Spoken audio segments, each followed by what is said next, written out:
Olá pessoal, eu sou Marcos Queiroz, para quem não me conhece, e este vídeo aqui é para trazer para vocês uma palestra que fizemos no modo presencial recentemente e que estamos trazendo aqui para o nosso canal, já que muitas pessoas perguntaram se iria ser transmitido simultaneamente, né, no YouTube, alguma coisa assim. Nós sempre preferimos não fazer isso, né? Pretendemos fazer lives ainda futuramente, não temos nada contra isso não, mas não gostamos de fazer modo híbrido porque acaba não sendo muito bom nem para um caso, nem para o outro, nem para quem está assistindo presencialmente, nem para quem está assistindo virtualmente, porque a gente tem que fazer alguma coisa, né, que possa funcionar das duas maneiras. Acredito até que daria se a gente depois editasse, mas se for transmitir ao mesmo tempo não dá certo não. Mas assim, se a gente vai editar depois, eu acho até preferível que a gente tenha mais tempo, porque uma palestra presencial às vezes tem um tempo limitado para as pessoas se deslocarem de volta. Também a gente tem que ter uma visualização tanto para quem está presente quanto para quem está na rede, né? Então, acho sempre melhor que a gente faça assim. A gente faz ela presencial, não transmitimos naquele momento para que até as pessoas também estejam lá presentes e aí possam tirar dúvidas, e aí não fiquem naquele comodismo, vamos dizer assim, eu vou assistir de longe, tal e tal, depois. Mas assim, passado um tempo, a gente transmite aqui no nosso canal, porque é um conteúdo que é válido para ser transmitido, e a gente já tem o material de slides, já tem um conteúdo estudado e tal. Então, vamos trazer sempre assim, que tivermos uma palestra presencial, vamos trazer ela aqui também para o canal, ok? Eventualmente podemos até fazer uma participação em algum evento que seja no modo remoto também, e aí podemos passar esse conteúdo, mas quero só alertar para vocês que aqui nós não temos limitação de horário. É claro que a gente não quer fazer vídeos muito longos, mas vocês também têm sempre a opção de pausar, de assistir em outro momento o resto, sem precisar ter aquela agonia de assistir tudo de uma vez, tá certo? Então o tema dessa palestra é a vida secreta das células, uma outra forma de evolução. Então segurem aí que logo depois da vinheta teremos este tema para vocês, ok?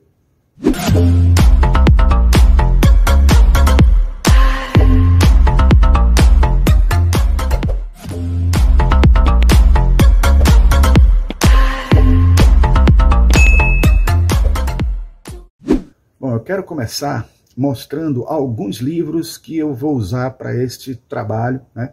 Ou que eu usei para organizar esse trabalho. O primeiro deles é este aqui, né? O Segredo das Suas Células. É um livro de Sondra Barrett. Esta é uma pesquisadora da área de bioquímica, né?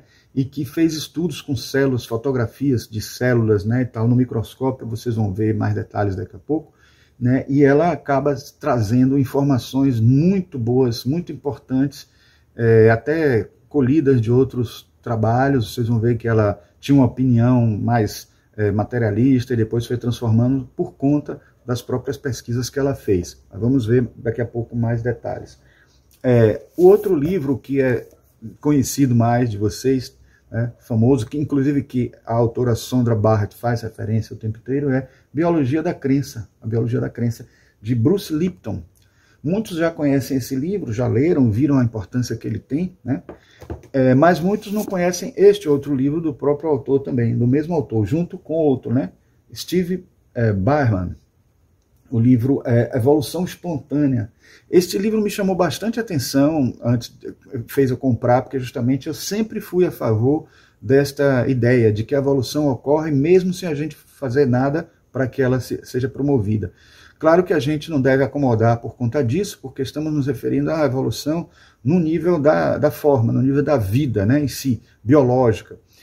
E também, claro, na evolução espiritual a gente sabe, através de várias visões tradicionais, espiritualistas, religiosas, tal, que a gente sempre continua em evolução o tempo inteiro, só que a gente pode frear esse processo, a gente pode reduzir a caminhada da evolução, mas sem que ela pare completamente, ou pelo menos que se parar, ela para, assim, não estaciona completamente, mas a gente precisa entender os mecanismos que promovem essa evolução para que a gente saiba se a gente está num ritmo mais adiantado ou num ritmo mais lento, certo? E este livro fala muito dos detalhes, inclusive eu adquiri até ele antes do livro Biologia da Crença, e ele enriquece muito, foi escrito depois, mas ele enriquece muito o conteúdo de Biologia da Crença, e fala, diga-se de passagem, muito sobre as células, e tem algum material aqui que a gente trouxe, não tudo, acho até que, se vocês quiserem aprofundar, não deixem de ler esses livros que eu estou citando aqui, porque eles vão trazer muitas coisas além do que as que eu já vou falar, porque esse conteúdo é vastíssimo, vastíssimo. E acho que também, para poder dar uma substância, né, uma consolidação de tudo que a gente estará falando aqui, é interessante vocês terem esses livros como base, como fundamento. Este livro que já está velhinho aqui, ó, como ele está acabado, é um livro de Fritjof Capra, né? Conhecido por ter escrito o livro em 75, o Tal da Física, né? Mas ele também enveredou para a área da biologia, apesar dele ser físico, como muitos outros também que eu vou mostrar aqui, que eram físicos e enveredaram para a linha da biologia, porque são pontos muito tênues a ligação entre elas. Aqui está dizendo o autor de Tal da Física e o Ponto de Mutação, são os dois livros mais conhecidos dele, né? E aí ele tem aqui a nova compreensão científica dos sistemas vivos, né? A Teia da Vida, da Cultrix e a Manaki. A Manaki também associou-se a Cultrix para publicar esse livro, certo? Ainda até quero conseguir uma edição mais nova dele, porque já está bem acabadinho. Do próprio Fritjof Capra tem esse mais recente, né? Que é escrito junto com Pierre-Louis Louisi, né? A visão sistêmica da vida, uma concepção unificada e suas implicações filosóficas, políticas, sociais, econômicas. Então, como vocês estão vendo, ele já expande um pouco mais o campo de análise, de abrangência do conteúdo para essas áreas sociais, econômicas, políticas, etc. E, de certa maneira, também atualiza o conteúdo de A Teia da Vida, né?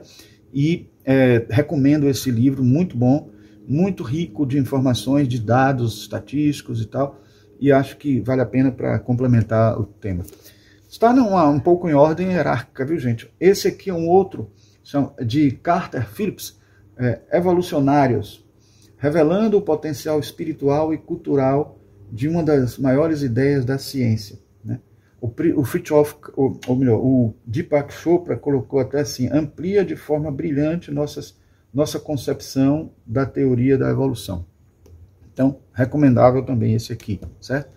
Um livro de outro físico que enveredou para a área também biológica, especificamente nesse livro, é o Evolução Criativa das Espécies, uma resposta da nova ciência para as limitações da teoria de Darwin, de Amit Goswami, famoso também por vários livros de física quântica, que ele trouxe para a gente, tentando aprofundar, né, dentro de uma visão espiritual, como o universo autoconsciente, como a física da alma, vários livros que ele tem, né, o ativista quântico, enfim, vários livros que ele tem sobre o assunto da física, e esse aqui ele toca na questão mais da evolução biológica, né? Rupert Sheldrake tem este livro, além de todos os outros dele, que já que ele é biólogo, ele trouxe muitas informações que são pertinentes para esse tema, mas acho que esse aqui é um dos mais importantes para o tema que a gente vai falar, que é o renascimento da natureza, o reflorescimento da ciência e de Deus, né? Muito bom. Esse aqui, só por conta de uma experiência que a gente vai citar aqui num dos slides, O Coração da Mente, de Jane Catra e Russell Targ, eu até já fiz uma palestra aqui, posso até deixar aqui num card para vocês, indicando uma palestra que eu fiz sobre esse tema aqui, mas tem uma passagem que, como eu estava preparando o vídeo para transmitir aqui no canal, na mesma época em que eu estava montando a palestra da vida secreta das células, que é essa daqui, eu acabei achando aqui um experimento que eu vou citar para vocês em um dos slides aí, e aí eu indiquei esse livro, né? O médico que já foi citado aqui na estante, Deepak Chopra, escreveu também esse livro, né?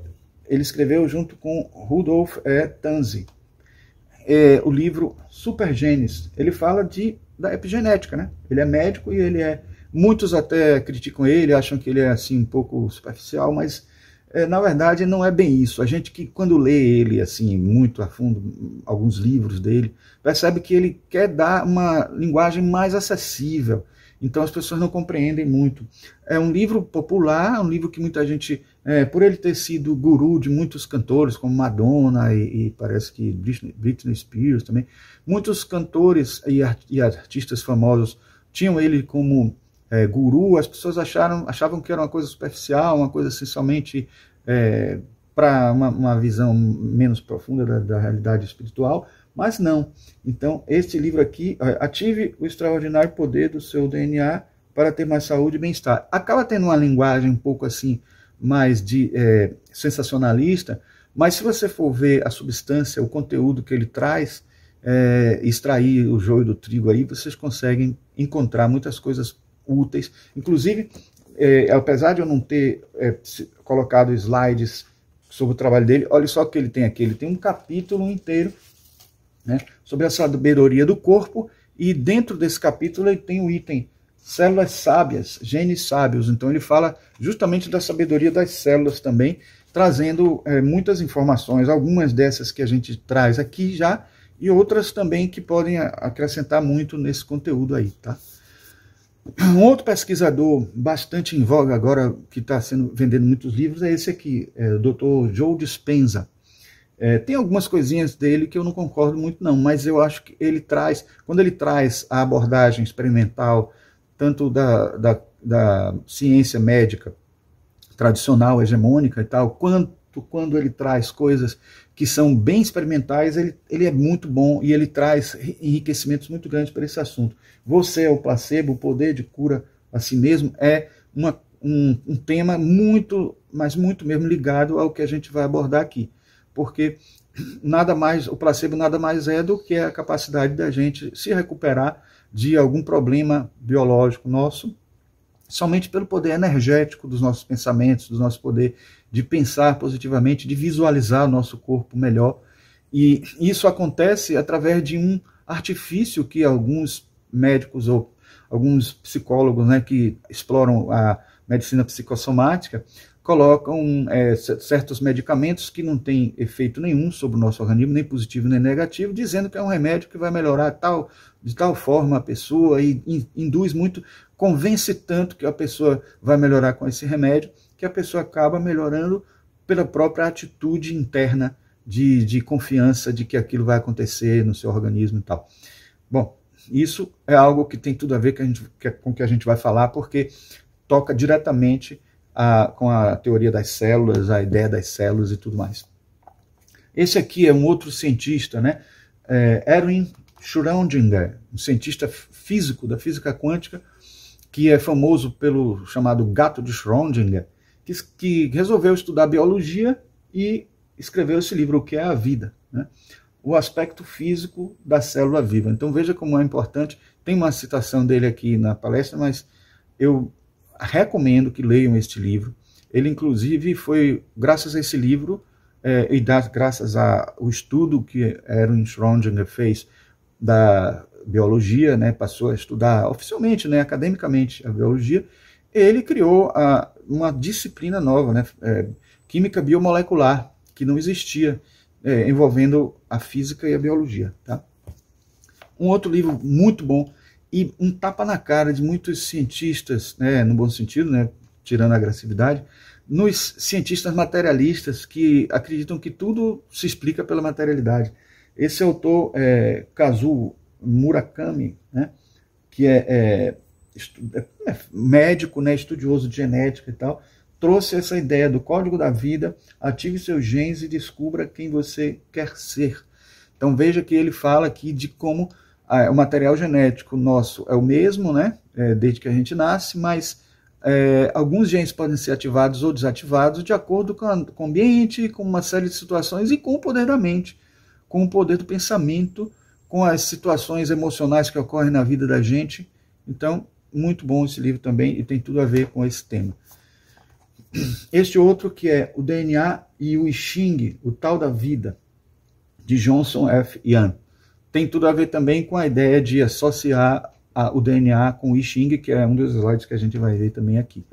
Temos aqui ainda um livro de epigenética de Richard C. Francis, né? Como a ciência está revolucionando o que sabemos sobre hereditariedade. Ele merece uma avaliação muito grande, né? A epigenética, porque é um assunto que está revolucionando, né? Está mudando a maneira de se pensar a genética, que tinha ideias muito rígidas em relação aos genes, e com o projeto Genoma a gente conseguiu ideias muito diferenciadas do que o que acontece, o que faz com que os genes realmente possam atuar na nossa vida, na nossa biologia.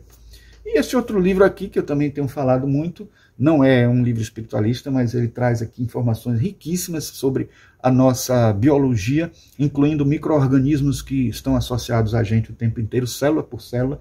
E como esse livro diz assim, o que quer dizer esse 10% humano? Quer dizer, basicamente, né, da autora Alana Collen, quer dizer basicamente que junto a cada célula que nós temos no nosso corpo, existem pelo menos 9 micro-organismos que são tão importantes para a nossa biologia quanto a célula. Então, esses micro-organismos que estão à nossa volta, esse microbiomazinho aí, que é destruído muitas vezes por antibióticos e tal, alguns que podem fazer mal, outros que podem fazer bem, também são destruídos, e a gente precisa entender muito isso para que a gente saiba que o projeto Genoma não foi suficiente para poder explicar muita coisa, mas o projeto Microbioma, que veio logo em seguida, pouco conhecido e pouco divulgado, traz muitas informações que complementam e que ajudam a gente a entender melhor. Então isso foi só os livros que a gente tem de base para essa palestra, né? Então vamos agora à palestra em si, ok? Vamos lá então. Então eu começo aqui com esse cartaz aqui que diz até que a data exata em que nós fizemos a palestra, que foi no dia 2 de setembro, né? E no cartaz eu coloquei essa frase aqui de Lewis Thomas, né?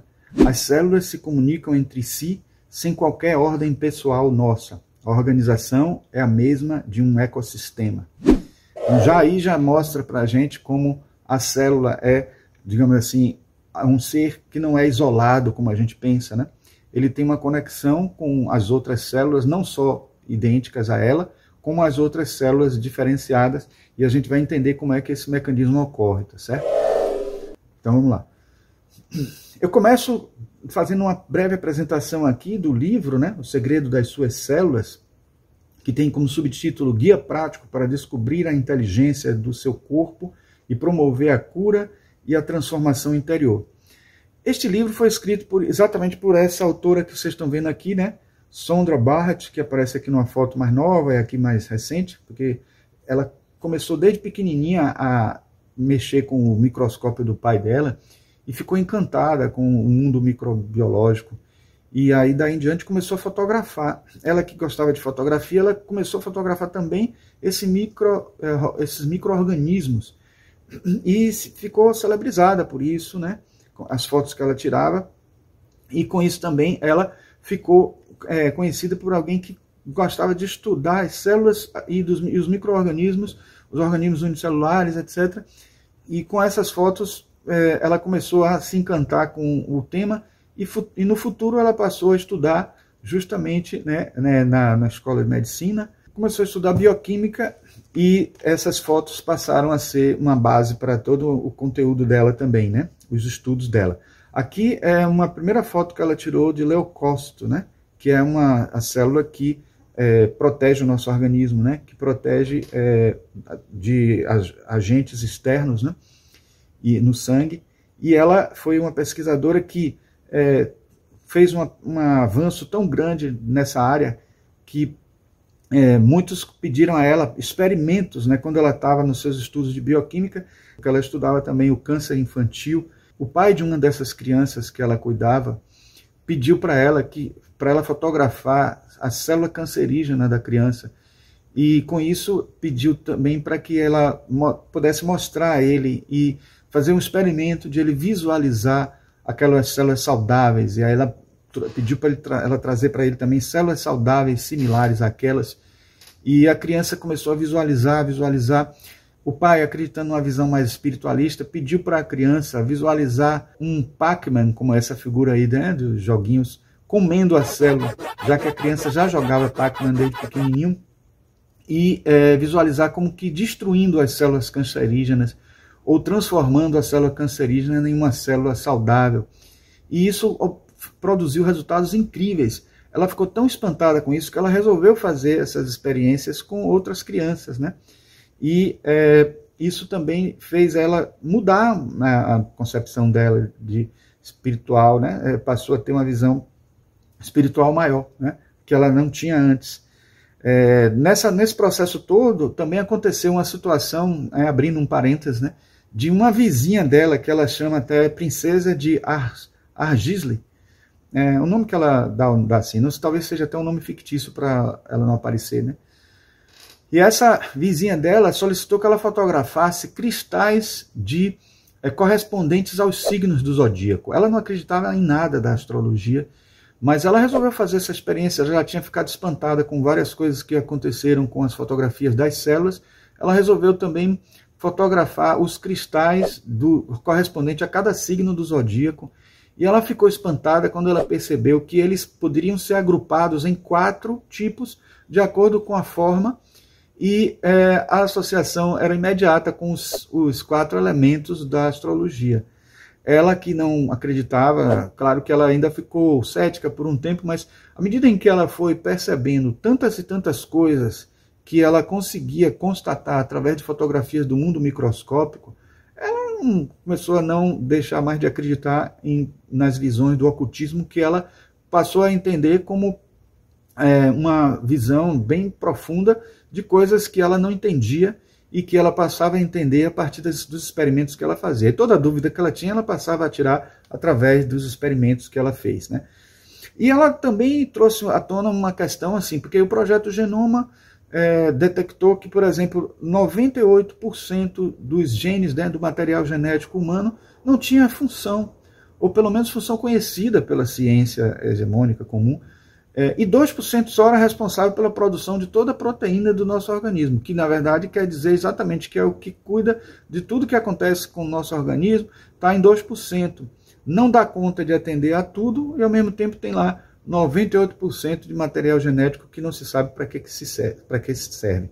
E toda célula possui todo esse material genético. Então pense aí que o que é que esse material genético está tendo função? Com certeza está tendo uma função que nós não conhecemos e está atuando de uma maneira ainda difícil de compreender, e que se a gente tem um poder capaz de fazer com que esses genes sejam ativados ou não, com certeza esse material todo aí é um potencial enorme, ou ele está atuando de uma maneira que os cientistas não conseguem detectar, porque é muito transcendente para a ciência compreender ou avaliar através de experimento.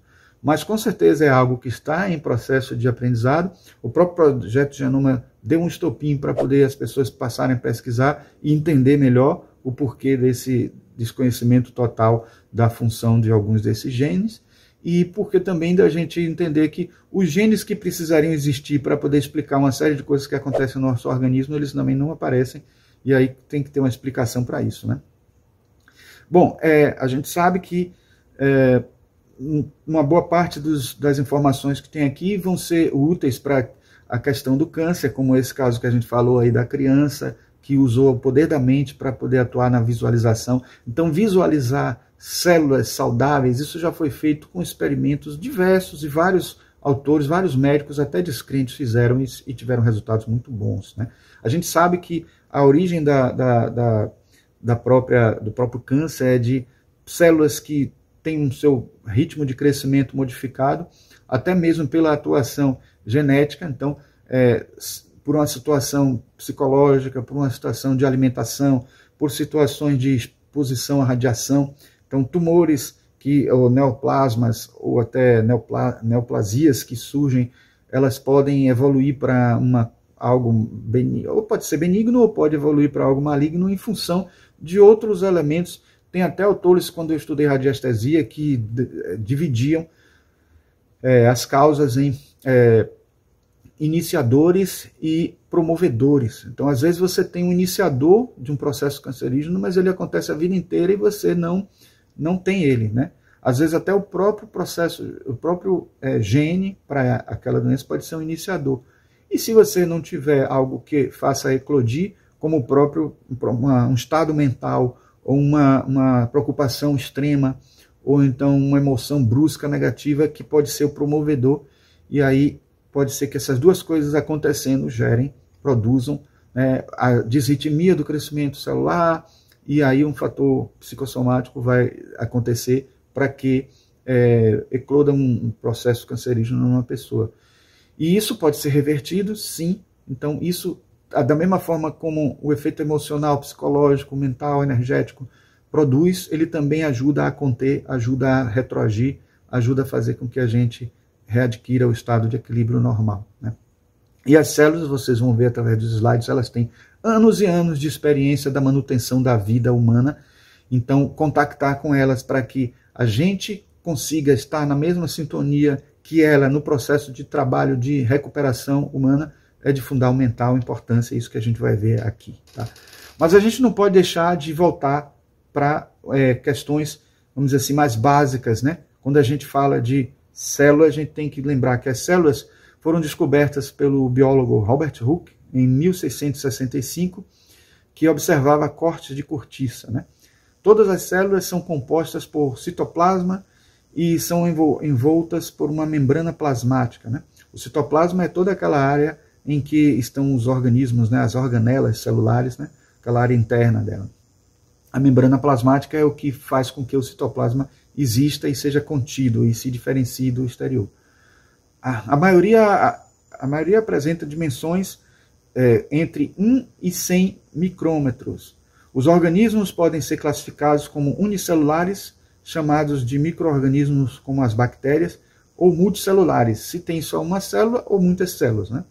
O corpo humano é pluricelular e é constituído de 40 a 50 trilhões de células, e o cérebro concentra o número de 80 a 100 bilhões dessas células. Então veja que já é uma quantidade grande, né, reunida no cérebro para poder justamente conseguir manter a nossa capacidade de cognição, de atuação.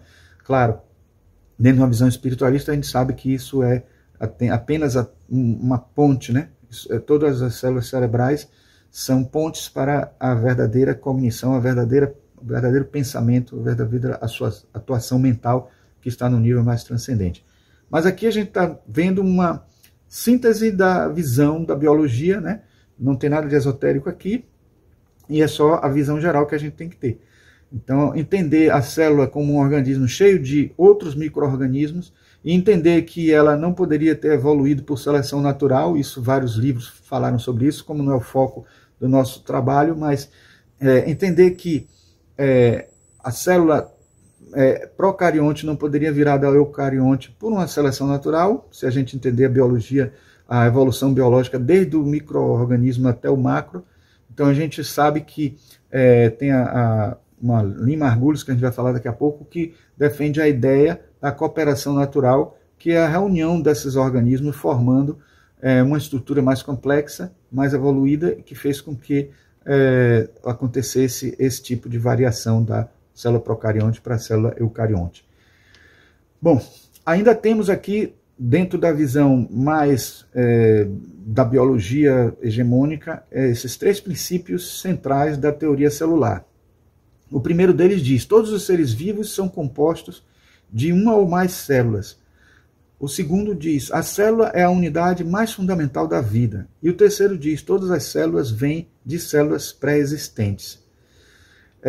Bom, desses 3 princípios, eu diria que somente o terceiro poderia ser com verdade mais efetiva, porque os outros 2, se a gente entender o conceito de vida, diferente do conceito que a biologia hegemônica traz, né? Se a gente recorrer ao espiritismo, à teosofia, etc., a gente vai entender que existe vida até no átomo, né? Nós evoluímos do átomo ao arcanjo, né? Existe nas instâncias de Dzian, Helena Blavatsky fala também, a gente vai mostrar uma citação dela daqui a pouco, ela vai dizer que tudo tem consciência, tudo tem vida, né? E se tudo tem vida, não é necessário que precise ter uma célula, ou pelo menos a célula como a gente está descrevendo aqui, ou como a biologia descreve, como sendo razão de ser para a vida. Então, a própria célula, dentro dela, tem elementos que são vivos, que têm consciência. Então, só isso aí já muda um pouquinho esse paradigma aí de que todos os seres vivos são compostos de uma ou mais células, né? Então, se dentro da célula tem organelas que também são vivas que têm função, né? Alguns podem achar absurdo, mas são vivas, né? Uma mitocôndria é viva, né? Um complexo de Golgi é vivo. Sim, é vivo dentro de uma perspectiva mais ampla do conceito de vida, né? A outra afirmação, a célula é a unidade mais fundamental da vida. Pois é, se a vida não é tudo que está depois da célula, então existem elementos mais fundamentais para a vida do que a própria célula em si. E, finalmente, todas as células vêm de células pré-existentes. Isso aí, se a gente estiver falando dessas células que a gente está colocando aqui, realmente, o ser mais simples que pode se reproduzir é um organismo unicelular com reprodução assexuada, e ele se reproduz simplesmente se subdividindo, se multiplicando a partir dele próprio. Então, é necessário de uma célula para que outra célula venha a existir. Mas isso não é a origem da vida, não é a base de toda a vida. Apesar de Matthias, Jacob Schleiden e Theodor Schumann terem dito isso, esse paradigma está ultrapassado. Certo? Bom, Lynn Margulis tem muito que a gente citar, teria muito aqui, teria uma palestra inteira só sobre ela, que algum dia eu ainda devo fazer, sobre sua visão de simbiogênese, diferente da seleção natural, que considera que os organismos são mais fortes quando estão reunidos e nessa reunião consegue uma sinergia e o processo evolutivo ocorre pelos micro-organismos e não pelos macro-organismos. Então, nessa fala dela aqui, a vida é bacteriana e os organismos que não são bactérias evoluíram dos que eram. Então, tudo está baseado nisso aí. Já teve até um especial, um documentário sobre o microcosmo, que foi todo baseado no trabalho de Lynn Margulis, e ela deveria até ser mais valorizada pelos biólogos. Somente James Lovelock foi um que deu continuidade ao trabalho dela, mas ele também foi pouco reconhecido nos anos 60, quando ele começou a pesquisa sobre a hipótese Gaia. Então, ele, só depois, né, nos anos 2000, que passaram a valorizar mais, quando começaram a perceber quantas informações que ele tinha lá se concretizaram, e até a pesquisa dele sobre a Terra como um ser vivo, mostrando que precisava de cuidados e que a ciência que precisava evoluir era uma ciência mais da fisiologia da Terra, ou uma geofisiologia.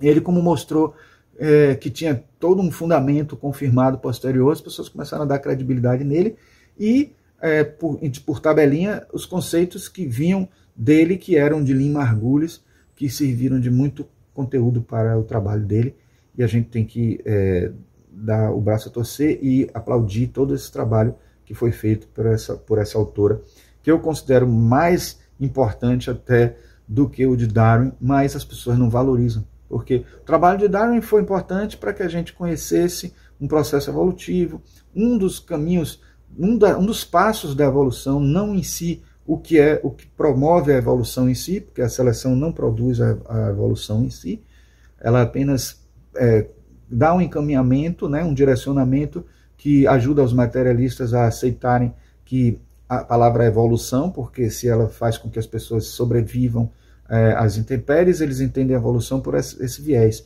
Mas como falta a parte que mostra o caminho direcional, né, do projeto divino que nós temos, então acaba precisando de um complemento, não sendo suficiente para explicar tudo, né?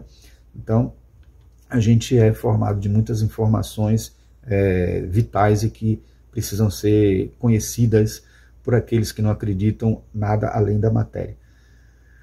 Bom, aqui no livro Teia da Vida, né, aqui com a capa bonitinha, né, não é do meu, eu peguei da internet essa capa, mas assim, de Fritjof Capra, ele diz o seguinte: as primeiras células tinham uma existência precária, o meio ambiente que as envolvia mudava continuamente e cada perigo apresentava uma nova ameaça à sua sobrevivência. Em face dessas forças hostis, luz solar muito forte, impactos de meteoritos, erupções vulcânicas, secas e inundações, as bactérias tinham de aprisionar energia, água e alimentos a fim de manter sua integridade e permanecer vivas.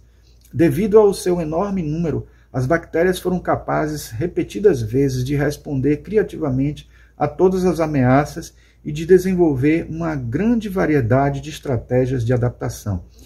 Isso aí está dando a gente a entender como é que se formou um organismo vital como a célula, e como ela tem uma experiência gigantesca evolutiva anterior ao organismo humano, o organismo animal, o organismo vegetal e, por que não, o organismo mineral. Então, assim, toda essa trajetória da célula, que é muito maior do que até o tempo que nós temos de vida, de existência, porque desde a origem da vida até o surgimento da vida humana, foi muito mais tempo do que o tempo que nós temos do nosso surgimento como ser humano, como espécie, né, Homo sapiens, até os dias de hoje. Então, essa experiência é muito forte e está presente em cada partícula celular que nós temos no nosso organismo. Se a gente for mais transcendente, numa visão mais espiritualista, mais profunda, a gente vai entender que isso acontece também com os átomos, com as moléculas orgânicas, que passam por uma trajetória de história também, tem uma aura que guarda uma memória de tudo que viveram. E se a gente entender que a nossa existência psíquica não é só biológica, e que por tudo isso que a gente já viu, até pelo Projeto Genoma, mostrando que não se explica a vida apenas pela biologia.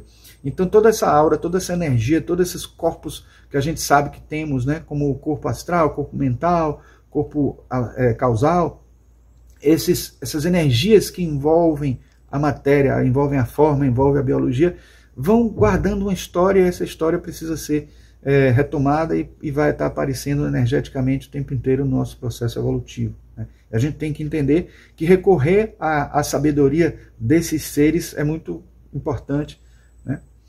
E aqui é aquele livro que eu já comentei para vocês, né, sobre a questão de que nós temos no nosso organismo, para cada célula, temos outros 9 micro-organismos que dão suporte, que ajudam ou até tentam até nos destruir, de alguma maneira, destruir uma determinada célula. E aí o equilíbrio da célula, né, e de todo o sistema orgânico é que faz com que alguns micro-organismos destruidores não evoluam e não aconteçam. Então é como se nós tivéssemos amigos e inimigos ao nosso lado aí.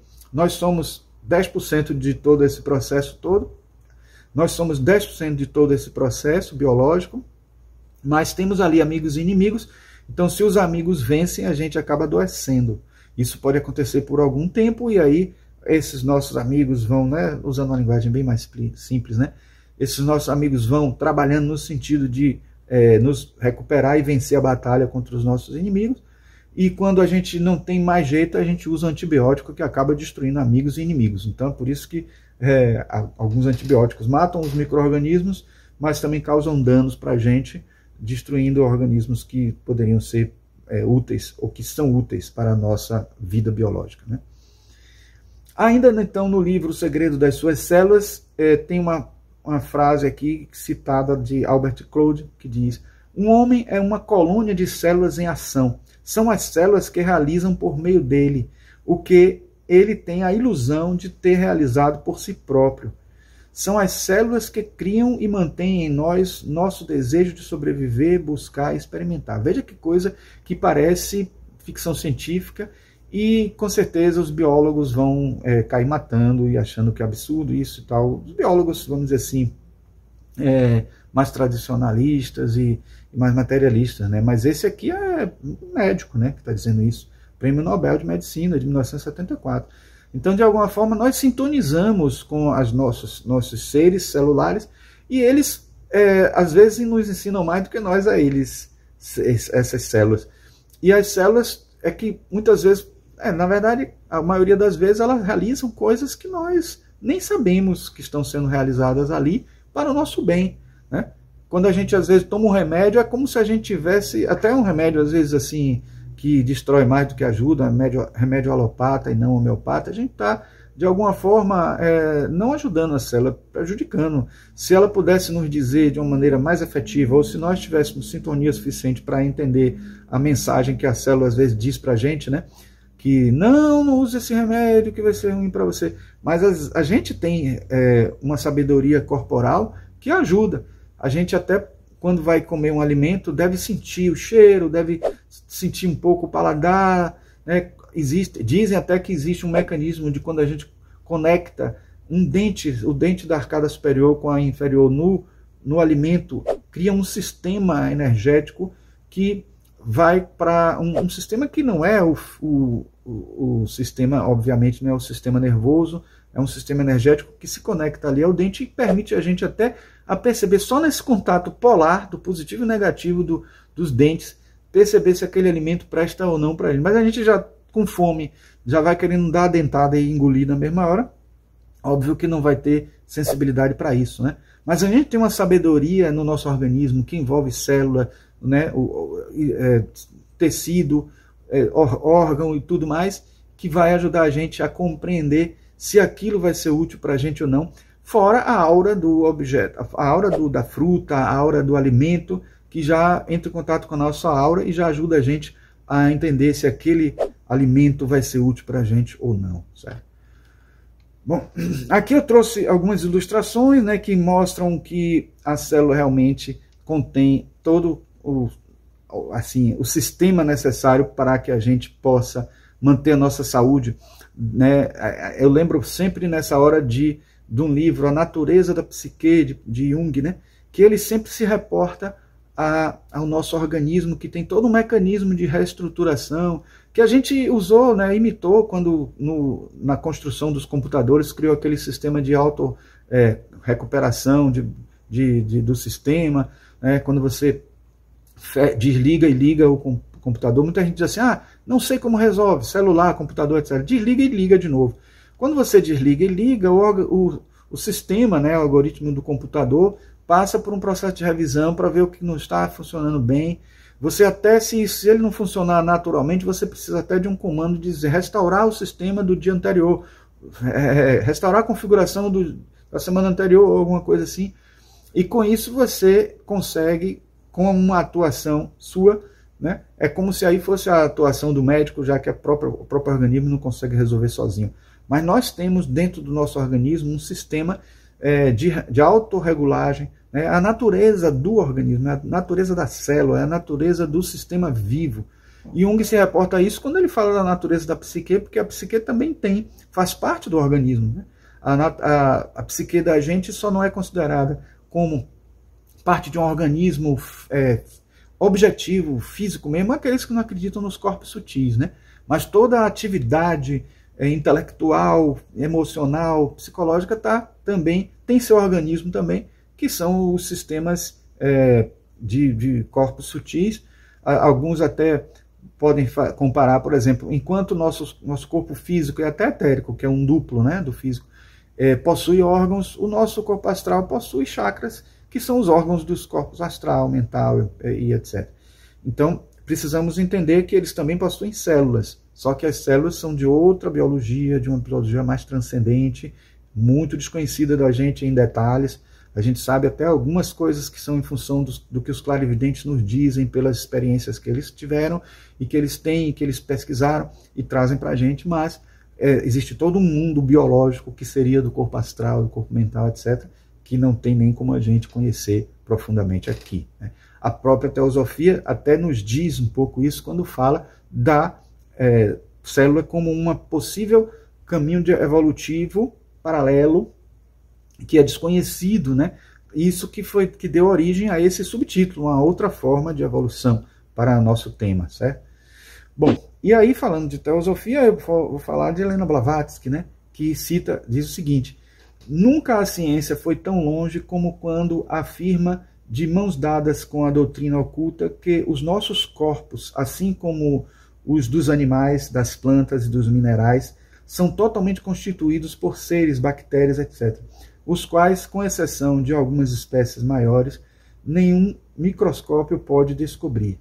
Cada partícula, chame-se-lhe orgânica ou inorgânica, é uma vida. Cada átomo e cada molécula existentes no universo são, por sua vez, geradores de vida e de morte para aquela forma. Aquilo que eu falei para vocês, né? Então eu quis trazer a citação, exatamente como ela diz, para que vocês entendam como é que ela falou sobre isso. E nesse momento a gente vai ver aí que realmente a célula é uma confluência de outros organismos mais microscópicos ainda, e mais simples ainda do que ela, e que se juntam para formar outros.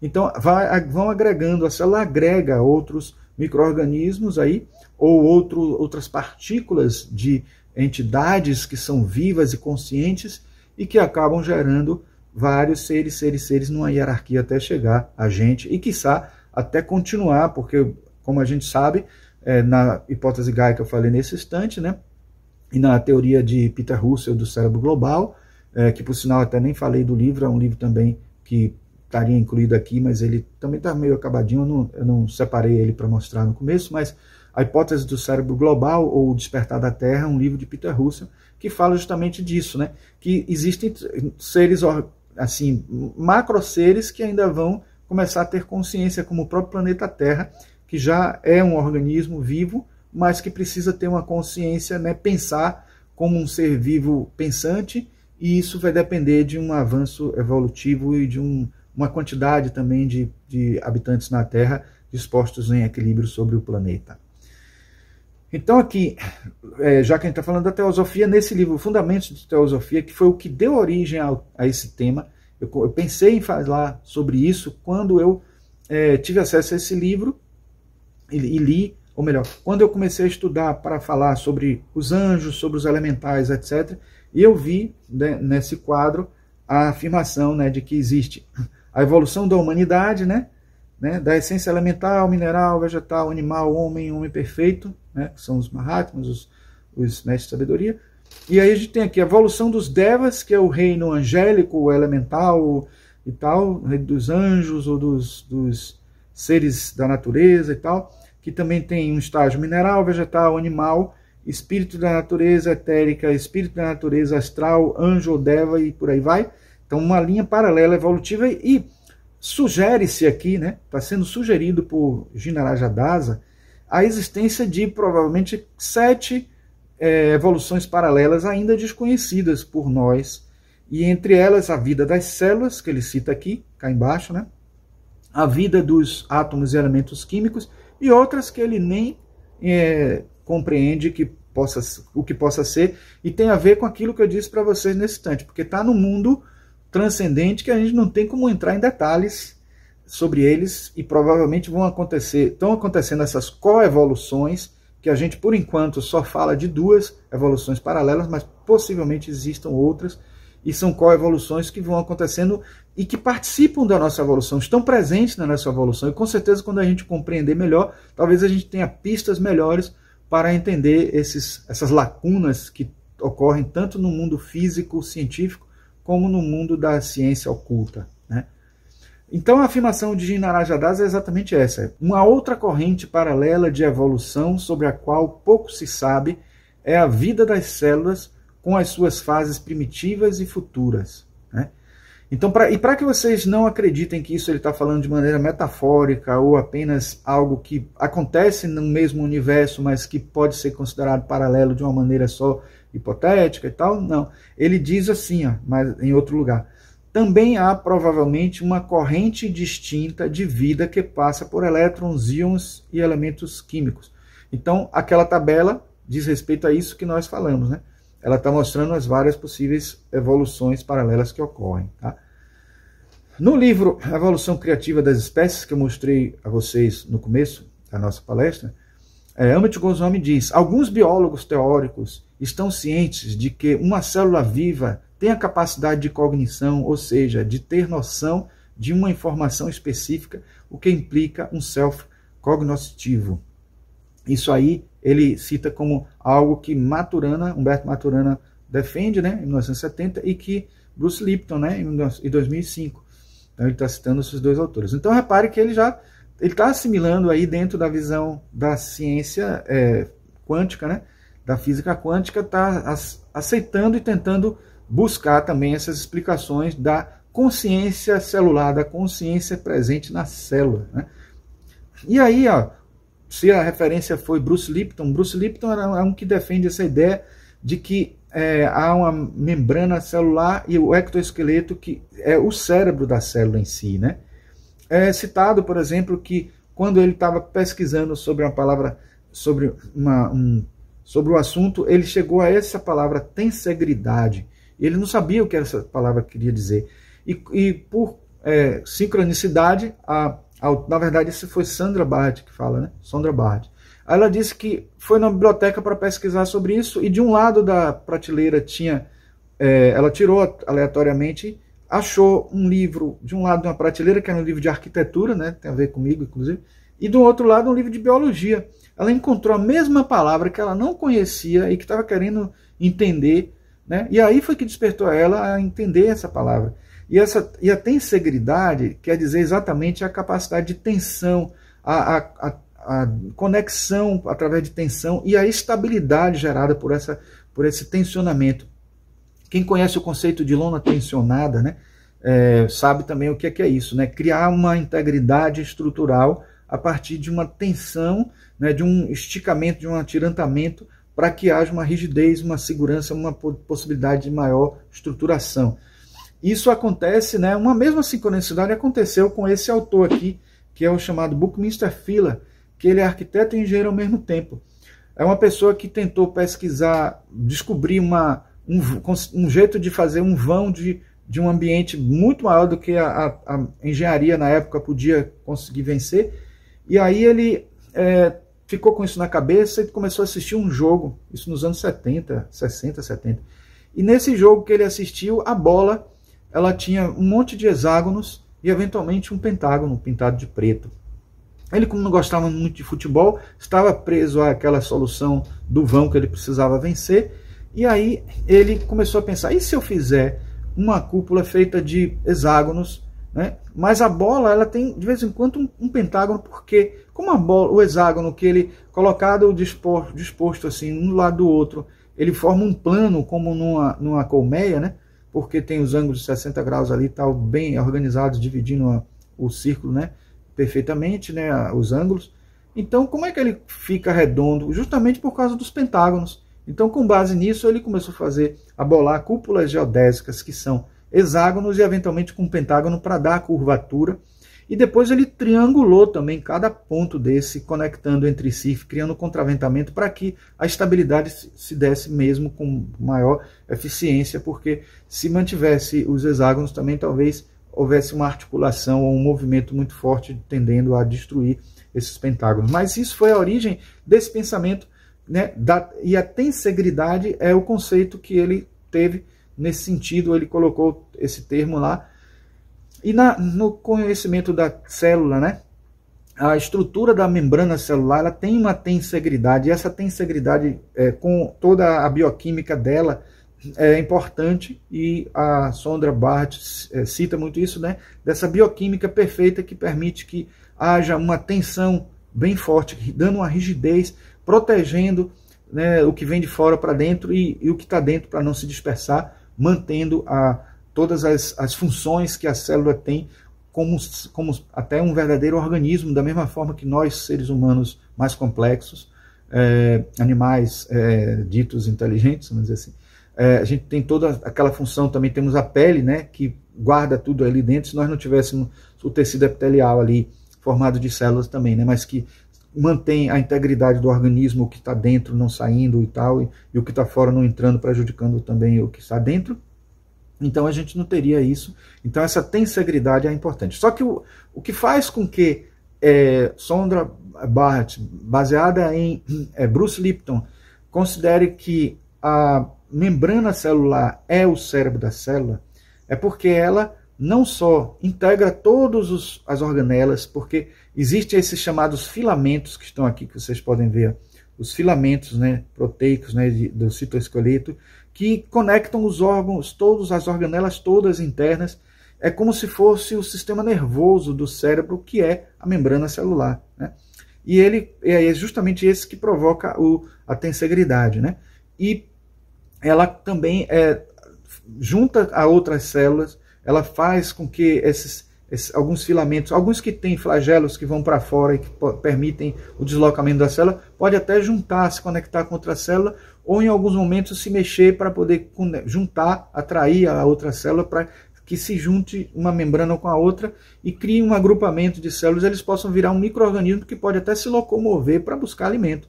Então veja que chega a esse ponto o nível de inteligência da célula, formando agrupamentos. A gente cita muito aqui essa situação de que são determinadas amebas que conseguem fazer essa junção para poder criar um outro organismo mais complexo que pode se deslocar até a chegada do alimento, né? A aproximação do alimento. Então, gente, aqui nós vemos mais uma representação do citoesqueleto e como tem microtúbulos que conectam tudo, né? Tanto no sentido longitudinal como no sentido transversal e de uma maneira bem orgânica, como se fossem galhos de árvore aí, conectando os organismos internos todos da célula, né? Então isso é um conhecimento que já se tem há algum tempo, mas que não se considerava, né? Mostrando como o citoplasma, né? Está aí cheio de conexões com a membrana plasmática, que é o verdadeiro cérebro da célula, e não o núcleo, como muitos acham, porque pensam que o núcleo contém o código genético, por isso o código genético geraria aí os pensamentos da célula. Talvez a gente possa dizer que o núcleo seja mais a memória da célula, e também a memória estrutural, né, de estruturação do que deve ter em cada lugar, do que componentes deve ter químicos em função da estruturação genética que ela vai formar a partir do núcleo, né? Bom, na biologia da crença, Bruce Lipton diz: não deveria ser uma surpresa para nós o fato de as células serem tão inteligentes. Os organismos unicelulares foram a primeira forma de vida deste planeta. Somente 600 milhões de anos mais tarde é que os fósseis surgiram na Terra. Então veja, realmente aquilo que eu disse para vocês, então as células têm muito mais tempo de vida que a gente, até mesmo que os micro-organismos, que eu até falei do ser humano, do ser Homo sapiens, etc., mas tem até mesmo do que os fósseis, seres vivos em si, vamos dizer assim, de inteligentes, né, e tal. Então a gente pode entender que elas eram uma inteligência ancestral, eram a inteligência da Terra, eram os seres que dominavam a Terra, que existiam na Terra, os microseres, os unicelulares e depois até os pluricelulares, mas organismos mais simples, né? E ainda em Sondra Barthes, ela mostra muito essa questão. Então, ela estuda a antropologia celular, e aqui é o momento em que a gente falaria justamente daquelas células que se agrupam para poder buscar o alimento, que eu já citei, e em muitos livros falam também justamente dessas células que o alimento se reproduz em progressão aritmética e as células se reproduzem em progressão geométrica, o que faz com que tenha mais célula do que alimento, né? E isso é a lei de Malthus, né? Que muitos dizem que não acontece no mundo humano, né? No mundo da vida humana, mas na vida celular acontece isso. Então, acontecendo isso, elas, com a sua inteligência da membrana celular, da membrana plasmática, eles se conectam e formam esses micro-organismos que vão atrás de alimentos, né? Como eu já citei antes. Neste livro, Evolução Espontânea, a gente vê uma explicação fantástica de como a evolução se dá em vários graus, né? Nossas células são realmente mais inteligentes do que nós. E mostra, o Bruce Lipton aí avança ainda mais nessa afirmação, mostrando vários exemplos, várias situações, né, de como isso pode ser constatado, né? E nesse livro de Fritjof Capra e de Pierre-Louis Louise, que eu falei para vocês nesse instante, né, eles dois dizem que as condições mínimas para ser chamada de vida de uma estrutura unicelular são as seguintes. Isso já evoluindo em relação ao livro Teia da Vida. A automanutenção, que é a autopoiesis, né?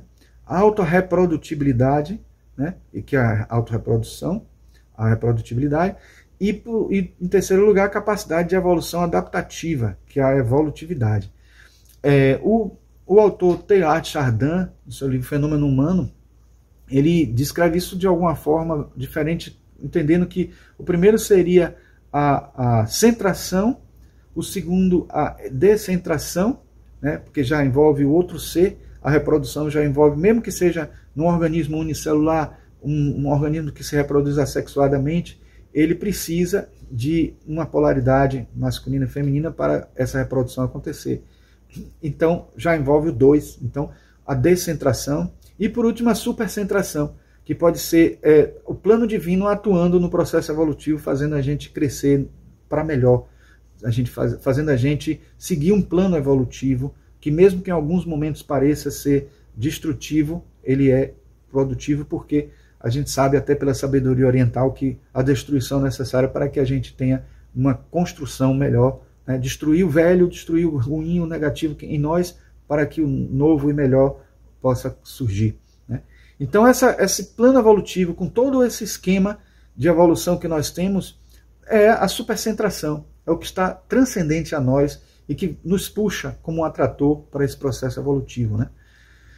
E aqui nós temos explicações bem transcendentes para isso, né? O próprio processo de involução e evolução. A natureza toda passa por um processo de entropia, que é de desorganização. Se você deixa um quarto sem cuidar dele, uma casa sem ninguém limpar, sem ninguém fazer faxina, ela vai se deteriorando, se destruindo. Um carro também se destrói se ele não for limpo eventualmente. E a tendência do universo é a entropia, é o processo de desorganização, né? Já no nosso organismo, a gente tem, dentro de certos limites, um processo negentrópico, né? Uma entropia negativa. A gente corta a pele, ela se regenera. A gente tem um problema de saúde, internamente nós temos já sistemas que nos ajudam a reorganizar. Às vezes, quando é uma coisa muito grave, crônica, a gente precisa de remédios, e intervenção externa ou algum tipo de atuação terapêutica, né? Mas, em geral, nós temos um poder, né, de regeneração, temos aquela natureza do sistema biológico que eu falei, a natureza da psique também, né, que é tudo essa autopoiesis, né? Porque auto é si mesmo, né? E poiesis é criação. Então é autocriação, é a gente o tempo inteiro se autocriando, autodesenvolvendo, autorregenerando, né? A descentração, a reprodutibilidade é uma lei natural, uma lei que acontece, né, para a preservação da espécie, né, tem a ver com o segundo chakra, tem a ver com o processo. O primeiro tem a ver com o chakra básico, esse segundo com o chakra da reprodução, o chakra sacro, né, que é o segundo, e tem a ver justamente com essas polaridades, com a relação entre pessoas para o crescimento espiritual, e também para o avanço evolutivo, para a preservação da espécie, para o surgimento de uma nova vida, etc, etc. Temos aqui, por último, né, a evolução, né, a evolução em si, que envolve mutação, recombinação genética, herança dos caracteres adquiridos, holamarquismo, ressonância mórfica, simbiogênese, cooperação natural. Tudo isso aí tem toda uma necessidade de reformulação dentro da biologia tradicional, porque, na verdade, muitas coisas estão sendo descobertas depois do Projeto Genoma. Muitas coisas já haviam sido questionadas ao longo de muito tempo, mesmo antes do Projeto Genoma. Então a ideia de que o lamarquismo pode ter algum fundamento, mesmo tendo sido negado. Ele era aceito por Darwin, depois foi negado por Darwin, foi negado por outros autores posteriores, aliás, nem por Darwin, foi pelo neo-darwinismo, né, na verdade, que negou o lamarquismo, que é a ideia de que os caracteres adquiridos são hereditários. As pessoas são contrárias à ideia do lamarquismo, né?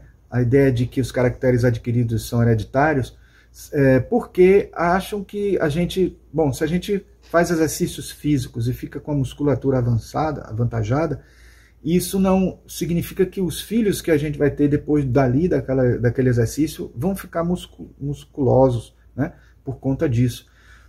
Mas, assim, a teoria pode ser mais complexa do que isso, né? Segundo Rupert Sheldrake, o lamarquismo até pode existir dentro de uma outra forma, entendendo como ressonância mórfica, entendendo que quando você atinge um certo número de pessoas que adquiriu determinada característica, esta característica se transmite por uma ressonância mórfica, por um campo morfogenético para as outras espécies, e isso gerando uma evolução, né, aquela aquisição passa a ser presente na nossa espécie. Um dos exemplos tradicionais, né, que ele cita muito, é do camelo que tem o calo no joelho. Então, esse camelo com calo no joelho, que de tanto ele curvar para poder receber o ser humano montando nas suas costas, ele passou a nascer, muitos camelos começaram a nascer já com esse calo. E como explicar esse calo que passou a existir a partir de um certo momento? E, segundo Rupert Sheldrake, em função desse processo evolutivo, que a gente aí entende já até aí, que não é algo que necessariamente é para melhor, né?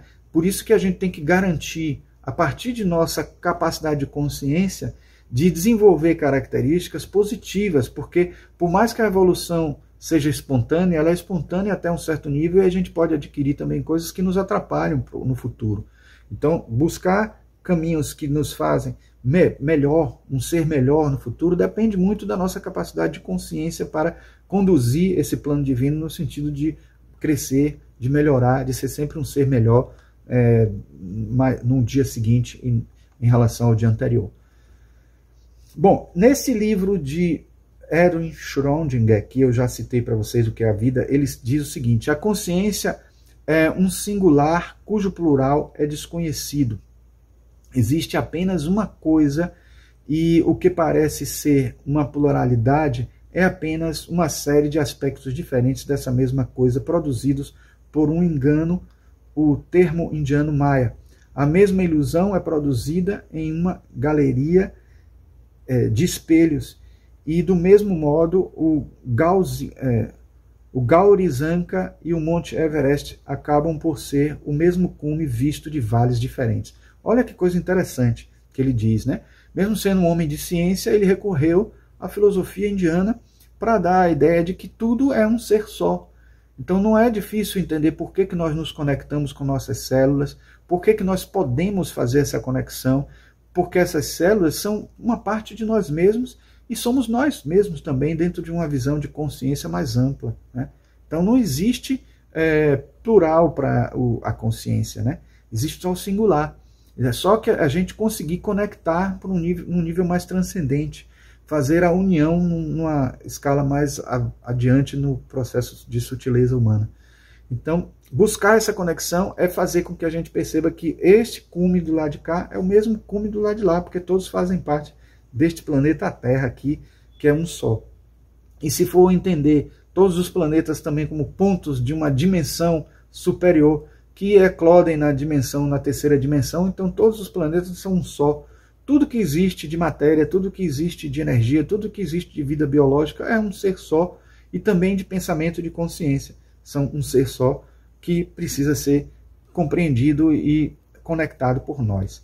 Isso aqui mostra, é uma ilustração, né, um GIF animado mostrando como as células se diferenciam umas das outras, cada uma com uma tipologia, uma forma, mas todas têm uma origem comum, que é a célula-tronco, né, que está na medula.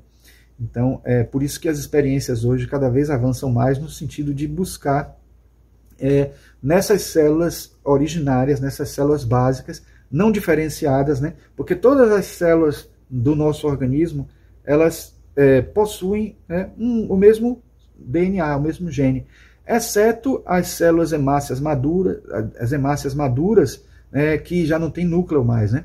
As hemácias que não estão maduras ainda, elas têm núcleo para poder estruturar a sua condição, né, de tipologia, né? Mas aí a gente entende que elas estão unidas pelo DNA e vocês sabem bem que muitas informações ainda são desconhecidas e por isso mesmo a gente ainda pode teorizar, incluindo essas ideias espiritualistas, né, ocultistas, né, para explicar muitas coisas que não podem ser explicadas pela biologia hegemônica. Bom, neste livro Coração da Mente, que eu falei para vocês nesse instante, que eu ia citar ele, ia utilizar ele, de Jane Catra e Russell Targ, um pesquisador de parapsicologia conhecidíssimo, eu tenho vários livros dele, já tem vários vídeos aqui no canal falando sobre ele também, principalmente os de parapsicologia. Então ele cita aqui um exemplo das hemácias que curam. É um experimento que ele fez o Dr. William Broad, né?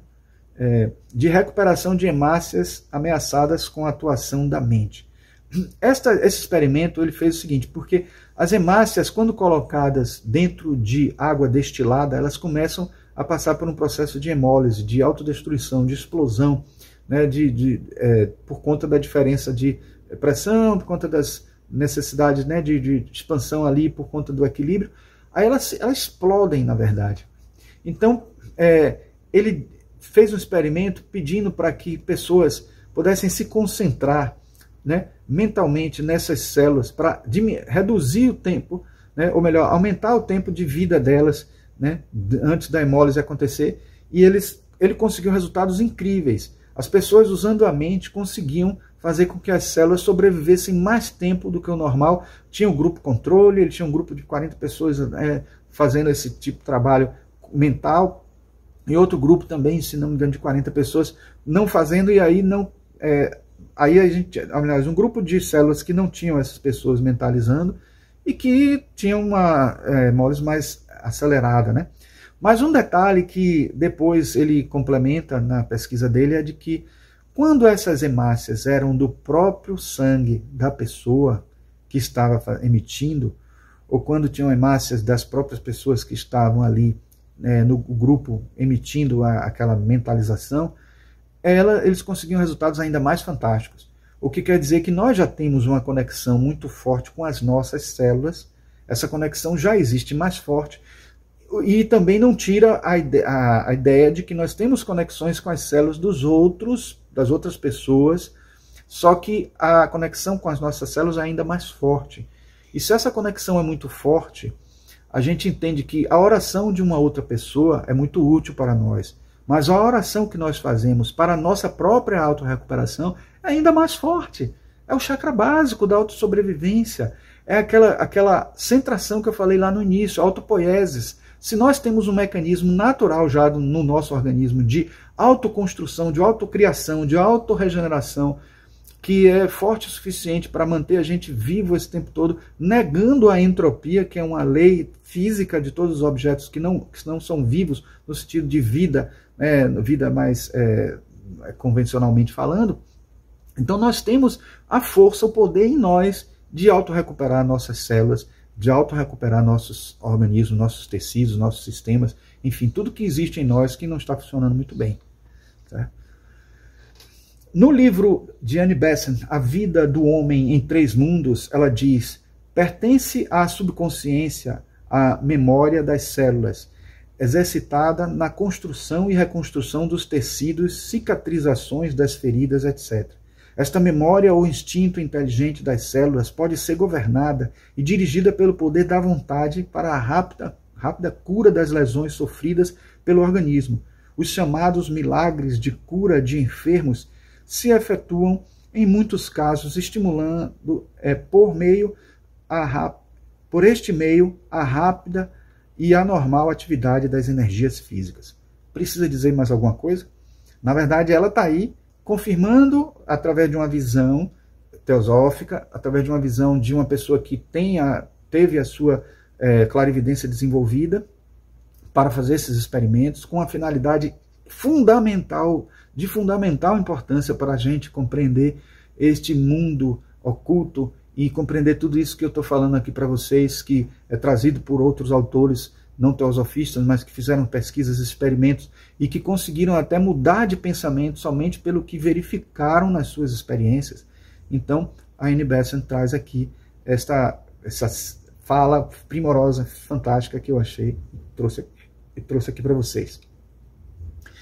Voltando ao livro O Segredo das Células, ela cita um experimento muito interessante.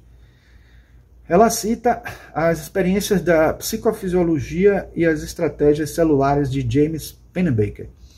Essas experiências, elas são continuações da pesquisa em relação ao detetor de mentiras, né? A gente sabe que a superfície da pele, a pupila, ela dilata, e várias mudanças de tensão psicológica, batimento cardíaco, etc., se altera quando a pessoa está mentindo. Isso deu origem ao detetor de mentira, ao polígrafo, etc. E Jung, inclusive, estudou muito isso porque ele percebia que nosso organismo era mais verdadeiro que nós. Se nós escondemos porque a nossa psique tem um mecanismo de proteção que cria a sombra, que esconde coisas que vão nos causar problemas e também até esconde deliberadamente, conscientemente, nossa psique esconde das pessoas uma coisa que a gente não quer que o outro veja como algo negativo em nós. Então, temos esse sistema na gente e isso gerou o polígrafo e gerou também a possibilidade de descobrir se uma pessoa está mentindo ou falando a verdade em determinadas indagações, né? Mas, com o passar do tempo, vários experimentos foram feitos a partir do polígrafo e uma coisa nunca deixou de intrigar a utilização policial do polígrafo, que é aquela ideia de que quando a pessoa está sob um polígrafo e ela conta que não cometeu um crime e cometeu de fato, ela fica nervosa e isso é detectado por várias formas, né? Mas quando ela confessa um crime, ela deveria também estar nervosa, porque quando ela confessa um crime, ela está pensando que o futuro dela vai ser ruim, sinistro, né? Vai ser um futuro não muito bom. E isso poderia deixar ela perturbada, poderia deixar ela ruim. Mas o princípio que fez com que eles percebessem que quando a pessoa fala a verdade, mesmo para algo que vai ser completamente negativo para a pessoa, ela se sente bem e consegue ficar mais tranquila, porque as células, elas gostam da verdade. As células ficam melhores, em condições melhores, quando estão falando a verdade. Quando a pessoa, o ser consciente que está ali junto com ela, conectado a ela, está falando a verdade. Então veja que coisa interessante. Então essa frase que eu botei aqui, né, do Evangelho, a verdade vos libertará, a verdade o libertará, tem a ver com isso, né? Porque nós temos um organismo que prima pela verdade, a sabedoria das células, a sabedoria divina em nós, na nossa constituição biológica, pede a verdade, porque é feita para falar a verdade. Então quando nós não falamos a verdade, estamos saindo desse caminho natural. E mesmo uma pessoa que tem facilidade incrível de contar mentira, de falar coisas que não são verdadeiras, um dos caminhos que são detectados no polígrafo vai mostrar que a pessoa não está falando a verdade, porque se a pessoa conseguiu treinar até para que o batimento cardíaco não fique acelerado, vão ter outros elementos do organismo humano que vão denunciar porque a célula é mais verdadeira, mais sincera do que nós, certo? Isso eu acho fantástico. Bom, eu gosto muito dessa relação que a gente conseguiu fazer aqui entre as células e os chakras, né? Então, para cada chakra tem células diferentes, né? Tipologia de células diferentes associadas, né? Aqui mesmo nós temos o chakra básico, que está associado às células epiteliais, né?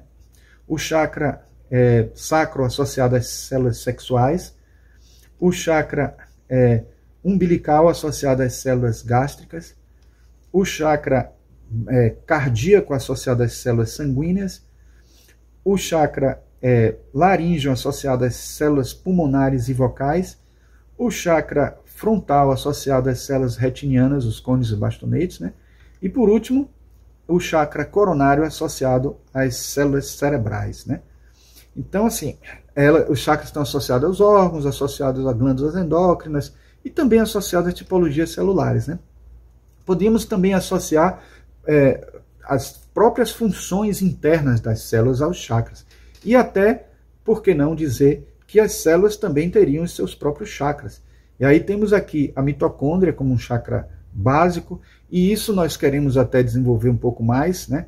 Porque a mitocôndria tem essa forma aqui interna, né? Meio serpenteada, né? E é importante que a gente fale também que ela tem um DNA específico, o DNA mitocondrial, que é um DNA mais circular. Vamos mostrar daqui a pouco em outro slide. O chakra sacro está associado aos centríolos, e tem ligação com a divisão celular, com a multiplicação celular, então está associado à sexualidade da célula, né? O chakra umbilical está associado ao lisossomo, que tem a ver com a alimentação.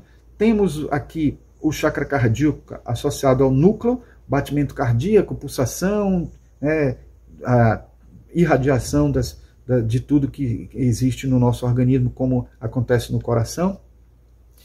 O complexo golgiense, ou complexo de Golgi, associado ao chakra frontal. Até pulei aqui porque o chakra laríngeo deveria ser antes, né? Mas tudo bem, o chakra laríngeo é associado ao retículo endoplasmático, né? E por último, o chakra coronário associado à membrana plasmática. Falamos a vocês que a membrana plasmática é o cérebro, né, da célula, e também está associado, nesse caso aí, ao chakra coronário, tá? Bom, eu falei que a mitocôndria está associada ao chakra básico, né? Está associado ao chakra básico, não é ao chakra sacro, apesar de ter a ver com a Kundalini, porque a Kundalini fica adormecida no chakra básico, né? E tem a ver com toda a energia potencial, criadora, criativa, né, do universo. É também o primeiro raio, e é também associado a um tipo de DNA, que é o DNA mitocondrial, que tem essa forma, é o único DNA do nosso organismo que tem essa forma circular, né? E a gente também pode associar a deusa Shakti, né, que tem um anel associado ao nariz. Pode ser por acaso ou não, mas há uma sincronicidade muito grande aí, né? Quando eu comecei a pesquisar a simbologia, né? A deusa Shakti mora, vamos dizer assim, no chakra básico, e tem a ver com essa energia criadora, essa energia feminina de criação do universo, né, da matéria, mater, mãe, matéria, tal, essa energia da força criativa. E uma coisa curiosa também é que o DNA no homem, esse DNA mitocondrial, ele fica na cauda do espermatozoide, o que significa que não entra no processo de germinação, porque a cauda fica do lado de fora. Então, o DNA mitocondrial é todo de origem materna. Então, é da mãe. Então, olha a energia da mãe de novo, a grande mãe aí associada. Eu tenho até uma palestra, aliás, um vídeo, né, sobre a Imperatriz, que eu posso colocar um card aqui, que tem tudo a ver com isso que eu falo da grande mãe também, e está associada a essa energia, a energia feminina, criadora, e que tem a ver com esse chakra, tem a ver com a mitocôndria, tem a ver com essa energia celular que está presente aí.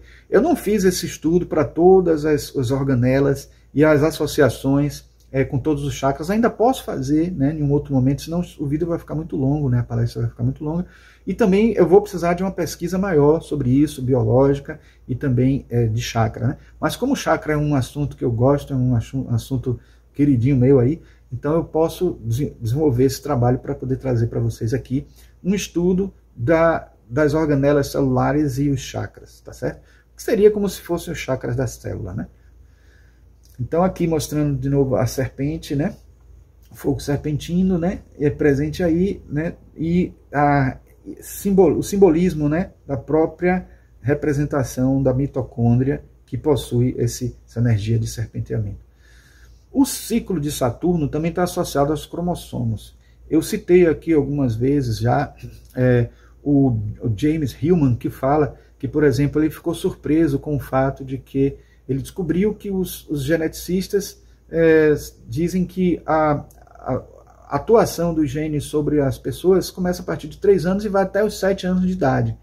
Ele achou estranho isso porque ele achava que logo quando a pessoa nasce já tem influência genética mais forte até do que as outras influências, porque começam a vir depois, as influências do ambiente e tal. Mas ele viu que com isso tinha uma associação muito grande ao ciclo de Saturno.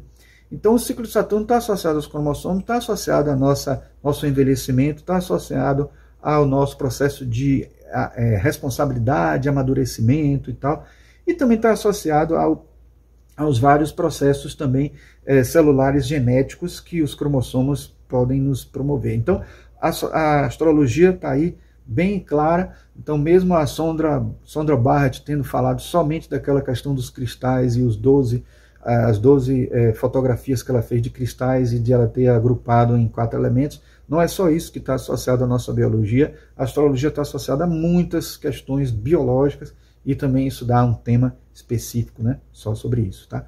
Saturno aí, como Saturno é o planeta da estrutura do nosso corpo, principalmente do esqueleto, mas também de outras estruturas biológicas que estruturam o nosso organismo. Por mais que os cromossomos, alguns são responsáveis pela estruturação das células, outros são responsáveis pelo desenvolvimento, pela evolução, pelo processo de desenvolvimento das células.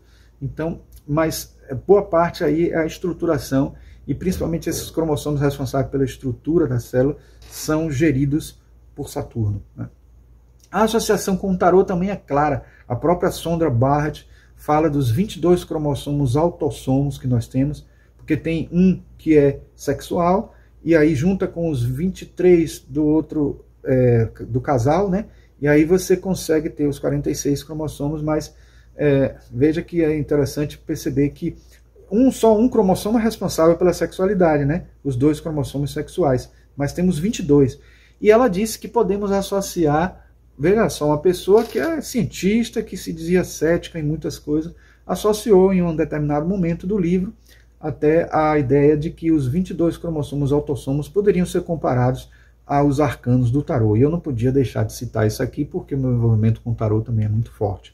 Aí tem aqui uma mandala dos planetas e signos associados aos arcanos maiores do tarô, e também a associação com a Cabala das 22 letras do alfabeto hebraico, também associado aos arcanos maiores do tarô. Isso também merece uma trabalho específico só disso aí, tá? E quem sabe mais adiante um dia a gente traz para vocês, tá? E isso tudo no livro, eu até botei a página 156 do Segredo das Suas Células, ela fala sobre isso brevemente, em um só parágrafo, né? Ela também fala da conexão do I Ching e o DNA. Então, se a gente fizer a associação matemática aí, né, a gente vai encontrar que 4 vezes 4 vezes 4 dá 64. E também 8 vezes 8 dá 64. Por vias diferentes, a gente acaba tendo 64 agrupamentos de genes e 64 hexagramas do I Ching, né? Juntando trigrama com trigrama. 2 trigramas formando um hexagrama. Então, se a gente quiser, também pode associar cada hexagrama desse a cada agrupamento de DNA. Mas, claro, uma palestra dessa vai precisar de um tempo ainda para se avançar na compreensão de cada agrupamento desse, do entendimento específico de cada um deles, ou pelo menos eu que desconheço precisaria aprofundar para ver até que ponto tem-se compreensão de cada agrupamento desse, para ver se pode-se fazer alguma associação forte entre os 64 trigramas, hexagramas do I Ching e cada agrupamento desse. Os livros já falam muita coisa, os livros que tratam dessa questão, como aquele que eu citei na estante, e é interessante pesquisar sobre isso. Quem é da área médica, da área geneticista, é interessante fazer associações com o I Ching. Aqui nós vemos até o livro que eu disse, né, que trata desse assunto, que é de Johnson Young. Né? E o livro que eu não falei para vocês, porque eu não tenho ele fisicamente, um livro que deu origem ao título da palestra, A Vida Secreta das Células, que tem em inglês e tem em espanhol, em português não tem, que é de Robert Stone. Eu tenho ele em PDF e eu trouxe aqui, né, em espanhol, eu tenho ele em PDF, e eu trouxe aqui algumas falas importantes do livro, que é o que vai servir para a nossa conclusão da palestra, porque tocam diretamente na questão celular e nessa vida secreta das células em si. Né? Ele diz o seguinte: há alguns anos, numa empresa fabricante de rádios no centro-oeste dos Estados Unidos, os executivos decidiram mudar a tonalidade da luz fluorescente para estudar os resultados. Ao colocar tubos ligeiramente mais rosados em um provador, a produção aumentou 10%. Ao colocar tubos de tom mais azul em outra sala de montagem, aconteceu a mesma coisa. A produção também aumentou 10%. Eles decidiram voltar às luzes primitivas. A produção voltou a aumentar 10%. Em ambas as salas, e os trabalhadores reagiram ao fato de alguém estar a cuidar deles. Você reage ao fato de que as pessoas cuidam de você. Suas células respondem quando você cuida delas. É muito fácil para você entrar em contato com as células do seu corpo agora mesmo e dizer-lhes que você cuida delas, e a resposta delas é tão positiva que você deveria fazer isso. Olha que coisa interessante. Então, enquanto os pesquisadores, né, eu que estudo cores, teoria de cores na arquitetura, etc., estavam pensando que a primeira experiência, que foi colocar os ambientes, né, tudo lá ligeiramente rosado, no provador, para ver se as pessoas produziam melhor, e eles aumentaram a produção em 10%, eles acharam que isso era fruto da cor em si, a cor influenciando na pessoa. A cor influencia, sim, na fisiologia, na psique, etc., na psicologia das cores, etc. Eu tenho até um curso aqui no nosso canal sobre teoria das cores, e que é bem grande, bem profundo, que até seria um curso pago, mas que está aqui gratuitamente no nosso canal. Mas vocês podem, eu vou botar o link aqui para vocês, quem tiver interesse nesse curso, tá? Na verdade, uma playlist inteira, né, de várias aulas sobre cores em si, sem a visão esotérica em si, né, porque é uma aula que foi dada para a Faculdade de Arquitetura da UFBA aqui, para nós, para o pessoal, né, os alunos. Bom, mas assim, quem pensava que as cores estavam influenciando pelo efeito da psicologia das cores, se enganou, porque na verdade o que estava atuando ali era os funcionários percebendo que as pessoas estavam preocupadas com eles, com o bem-estar deles, e isso melhorou a produtividade. Por mais que isso possa ter um teor meio capitalista, né, essa coisa de querer aumentar a produção, etc, etc, mas isso também mostra para a gente como a gente se sente bem quando tem o afeto, quando tem o amor de outras pessoas. E esse amor, esse afeto, faz com que a gente se sinta melhor e faça tudo melhor, né? Por mais que esse fazer melhor possa ser para o benefício de outras pessoas. Mas o fazer melhor também pode ser trazido para um pensamento da nossa atuação no mundo. Então, quando alguém se sente protegido pelo outro, quando tem uma amizade, quando tem um amigo, vai conseguir ter muito mais energia para poder sobreviver e fazer as coisas que estão à nossa volta. O humor melhora, né? Então ele faz essa alusão às células e diz que nossas células, como seres que são conectados conosco, coexistentes nesse processo evolutivo, nós podemos emitir pensamentos, ideias às nossas células, mostrando que nós estamos ali para o que der e vier, para o que for necessário. E aí, quem sabe, de uma maneira inconsciente, de uma maneira intuitiva, a gente consiga até ter uma resposta do que precisamos fazer para a nossa saúde acontecer, para que as células possam viver bem também com saúde. Então, isso é o que a gente chama de intuição. Isso, às vezes a intuição, o yin de intuição vem dentro, né? Então, às vezes é do nosso ser superior, nossos corpos sutis, etc., aquele ser que comanda todo o processo, mas também pode ser esse ser superior consultando a nosso ser mais assim, menos consciente, vamos dizer assim. Ele tem consciência, mas tem a consciência ali limitada, e ao consultar este ser que é a célula, a gente vai saber o que precisa fazer para a gente ter saúde. E essa consulta, né, pode ser mais sutil ou menos sutil, dependendo do nível em que a pessoa consiga de um aprofundamento de meditação nesse nível, né? E consultar as células não é uma coisa nova.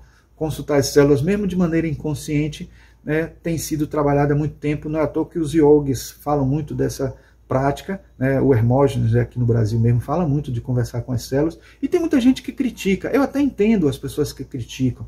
Tem pessoas que fazem anúncios aí, não, eu estou com minha filha doente, meu filho doente.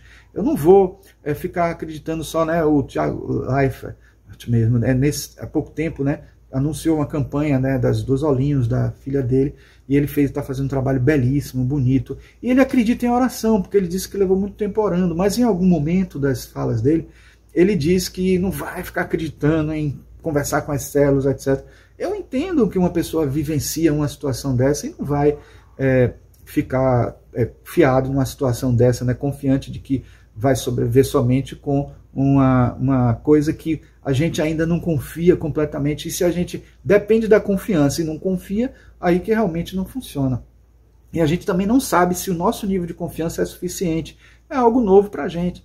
Mas é importante que a gente saiba que não deve se pensar que tudo isso substitui a medicina. Se uma pessoa está passando por uma situação grave, passando por uma situação que necessita de cuidados médicos, ela tem que procurar um médico. Ela não vai simplesmente ficar só pensando que conversar com as células vai ser a solução. Mas também ela não pode desacreditar disso, porque isso é uma realidade fundamental. Tem muitas pesquisas feitas mostrando resultados muito positivos. Médicos fizeram essas experiências. Médicos também negam, tentando dar explicações dentro da sua perspectiva, dentro da sua visão. Claro que eles vão sempre puxar a brasa para o seu pensamento mais materialista, né? E vão negar, vão achar até que é mentira de alguns médicos. Se assim fosse, a gente acharia mentira também de muitas coisas que são explicadas de uma maneira totalmente dentro de uma filosofia materialista, né? E algumas delas são verdadeiras, porque o mundo material coexiste com o mundo espiritual. Todos têm sua verdade e todos podem coexistir de uma maneira coerente. E é essa a mensagem que eu queria transmitir agora para vocês, para não esquecerem também dos cuidados médicos do mundo físico, da necessidade física e realmente da necessidade de buscar um médico quando a situação é grave e existe risco de vida, tá? Então, essa questão de ter solidariedade com o outro é fundamental. Então, a gente sabe já por vários relatos médicos, mesmo os não espiritualistas defendem isso, né? Médicos que dizem que, por outras razões, eles acham que é somente uma questão psicossomática, ação psicológica e tal, porque ter uma pessoa do lado apoiando vai sempre ajudar a pessoa. Se é por uma via só psicológica ou por uma via também energética, aí divergem as opiniões. E a gente sabe, por uma visão espiritualista, que a energética é bem forte e às vezes até mais significativa ainda, né? Então, se a gente atua nas várias frentes na frente do psicológico, da ajuda das pessoas, né, do apoio dos grupos, dos amigos, dos familiares ali do lado, né? E também atua no nível espiritual, com as orações, com as buscas espirituais de contato com o próprio organismo, com a conversa com as células, etc. E também com o apoio médico, que é talvez o mais importante de todos, para que não possa faltar elementos que às vezes precisam do físico mesmo ser melhorado, retificado, corrigido e curado. Então, essas instâncias todas atuando, a gente acaba tendo um resultado positivo, né? Então, a pergunta que surge é, como falar com as células? Já que a gente fala aqui de falar com as células, como é que isso se dá, de certa maneira? Na verdade, através da meditação, né, gente? Através de tentar criar esse vínculo, essa conexão, que vai ser mais forte para algumas pessoas ou menos por outras, porque algumas pessoas já têm prática de meditação, outras não. Mas exercitar essa prática não é uma coisa que demora, é uma coisa que já surte efeitos com 1 semana, 2 semanas de prática constante, e você tem sempre pensando, sempre com a mente focada naquilo que a gente está querendo, né? E aquela velha história que a gente já falou, que é a partir da própria Sondra Barrett que falou, né? Visualizar as células saudáveis.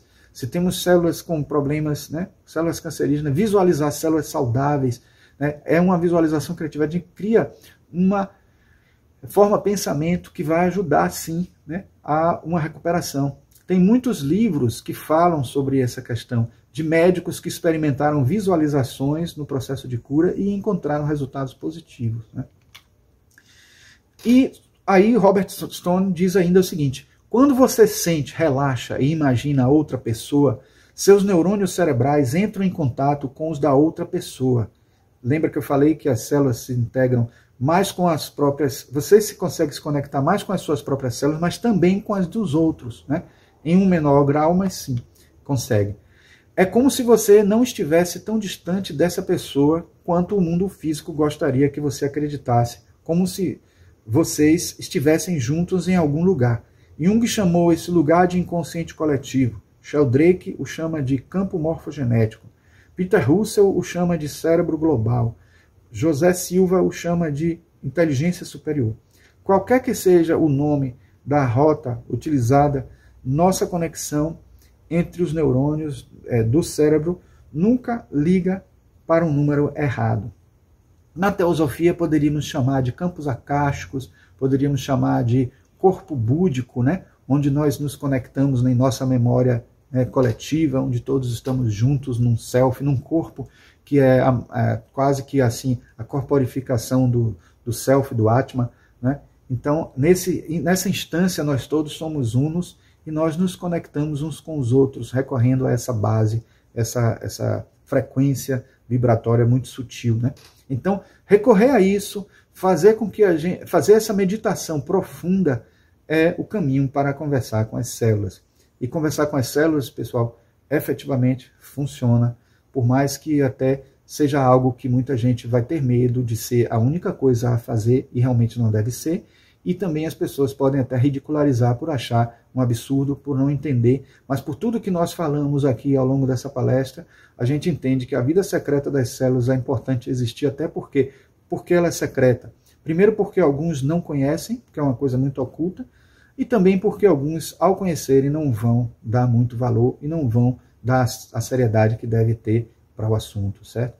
E aí acabam entrando em galhofa e atrapalhando até o resultado de quem está querendo fazer com consciência e fazer de uma maneira efetiva, certo? Então, como falar com as células é simplesmente criar essa conexão, porque a ligação não vai estar errada, como foi dito na citação anterior, não tem ligação errada, não tem ligação desconectada, quando a gente realmente consegue chegar a um nível, né? A gente pode até não fazer a ligação, mas fazer a ligação errada não faz, porque a gente vai entrar em contato com o caminho da evolução, o caminho de recuperação, o caminho de melhoria, né? E sim, nesse sentido, a gente acaba conseguindo resultados favoráveis, né? E Robert Stone diz ainda, mas você pode perder a comunicação, como eu disse agora. Para evitar que a comunicação seja perdida, você deve seguir 2 regras. Você deve falar de maneira amorosa e em pé de igualdade com a célula. Você deve falar de uma forma que beneficie a ambos. Parece até coisa de ficção, né? O mesmo pode ser dito de suas próprias células. Você deve falar com elas de maneira amorosa. Você deve comunicar os benefícios a ela e a você, se elas aceitarem suas instruções. Então ele começa falando nas comunicações com as pessoas de um modo geral. Quando você se comunica com o outro vai gostar de manter contato com você se ele sente que aquela conexão beneficia aos dois. É um mutualismo, né? É um cooperativismo e não um parasitismo ou alguma coisa desse tipo. Então, sua relação, sua comunicação com as células deve ser da mesma forma, de mutualismo, de uma ajudando a outra. Aquela relação ecossistêmica, né, que só tem ganho, é ganho-ganho. Então, é aquela de que ninguém perde. Então, nesse sentido, acaba a conexão sendo mais forte e havendo uma dualidade aí, não uma unilateralidade. A relação da célula com você e você com a célula. Então é isso que é importante que a gente entenda no processo, né? Então isso é uma reprodução da lei do amor, né? Da conexão entre as pessoas, da energia que se troca, né? Do bem que se consegue dos dois no momento que há um afeto, né? Então quando há um afeto entre duas pessoas, há um ganho dos dois de energia, de saúde, de vitalidade e de benefícios, né? Annie Besant diz no livro Homens e seus Corpos: células são pequeninos corpos bem definidos, formados por uma substância interna rodeada de uma parede externa, visíveis ao microscópio e modificados segundo as suas diversas funções. Estas células, por sua vez, compõem-se de pequenas moléculas, as quais são formadas de átomos. Cada um desses átomos constitui para o químico a última partícula indivisível de um elemento químico.